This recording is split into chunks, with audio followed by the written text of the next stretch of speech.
যি ধৰণে উমাক আদৰণি জনাব লাগিছিলে, আমি ভাবোঁ স্বয়ং মুখ্যমন্ত্ৰীয়ে গৈ তেখেতক আদৰণি জনাব লাগিছিলে। কিয়নো তাই আজি বিশ্বজয় কৰি আহিছে। বিশ্বজয় কৰি অহা এজনী অসম সন্তান, তাইক আদৰিবলৈ কিন্তু কাৰো আহৰি নহ'ল। এইটো অত্যন্ত দুৰ্ভাগ্যজনক কথা। উমা চেত্ৰীয়ে গুৱাহাটীৰ পৰা যিটো আমাৰ অসম ক্ৰিকেট এছ'চিয়েশ্যনে এখন গাড়ী প্ৰদান কৰিছে তেখেতক ঘৰ আহিবৰ কাৰণে, তাত কোনো ধৰণৰ সুৰক্ষা নাই। তাই অকলে ঘৰ আহি পালে। হয়, নিশ্চয়কৈ আজি আমি অত্যন্ত আনন্দিত। আজি তাই ঘৰ আহি পাইছে। আমি গোৰ্খা ছাত্ৰ সন্থাই তাইক ইয়াত আদৰণি জনাবৰ কাৰণে, সম্ভাষণ জনাবৰ কাৰণে আমি গোৰ্খা ছাত্ৰ সন্থাৰ গোলাঘাট জিলাৰ বিষয়ববীয়া, বোকাখাট আঞ্চলিকৰ বিষয়ববীয়া সকলো আমি আহি উপস্থিত হৈছোঁ।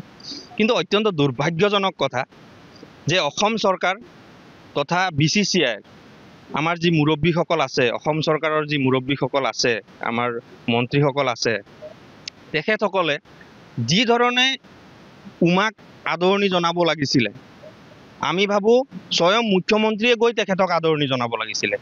কিয়নো তাই আজি বিশ্বজয় কৰি আহিছে। বিশ্বজয় কৰি অহা এজনী অসম সন্তান, তাইক আদৰিবলৈ কিন্তু কাৰো আহৰি নহ'ল। এইটো অত্যন্ত দুৰ্ভাগ্যজনক কথা। আৰু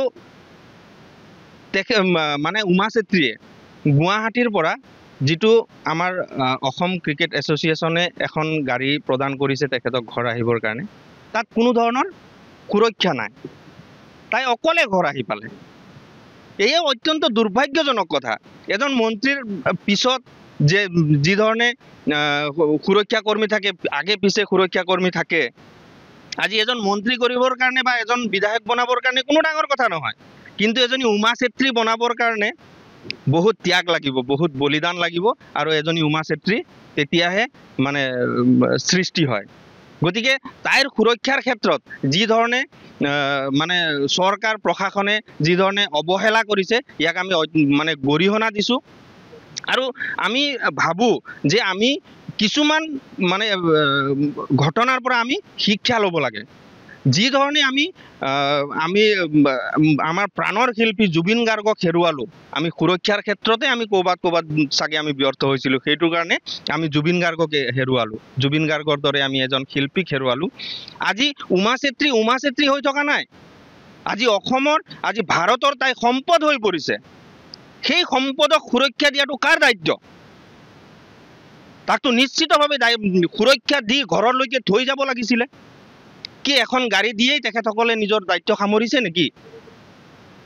গতিকে ইয়াত আমি অত্যন্ত দুখ পাইছোঁ। আৰু তাই আহোঁতে যিহেতু মই ভাবোঁ যে প্ৰধানমন্ত্ৰী, ৰাষ্ট্ৰপতিয়ে যেতিয়া তাৰ পৰা সন্মান দি পঠিয়াইছে, ইয়াত অসম চৰকাৰেতো নিশ্চিতভাৱে মুখ্যমন্ত্ৰীয়ে হওক, আমাৰ স্থানীয় মন্ত্ৰীয়ে হওক বা আমাৰ মন্ত্ৰীসভাৰ কেবিনেটৰ যিসকল মন্ত্ৰী আছে, তেখেতসকলে গৈ তাইক আদৰিব লাগিছিলে।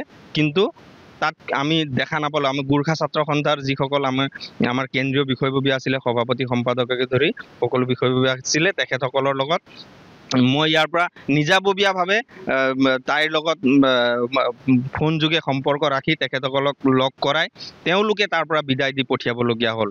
য'ত নেকি কোনো সুৰক্ষা কৰ্মী নাছিলে, তাই অকলেই ড্ৰাইভাৰৰ সৈতে ঘৰলৈকে আহিবলগীয়া হ'ল। এইটো অত্যন্ত দুৰ্ভাগ্যজনক কথা। আৰু ইয়াক আমি গোৰ্খা ছাত্ৰ সন্থাই তীব্ৰ ভাষাৰে গৰিহণা দিছোঁ।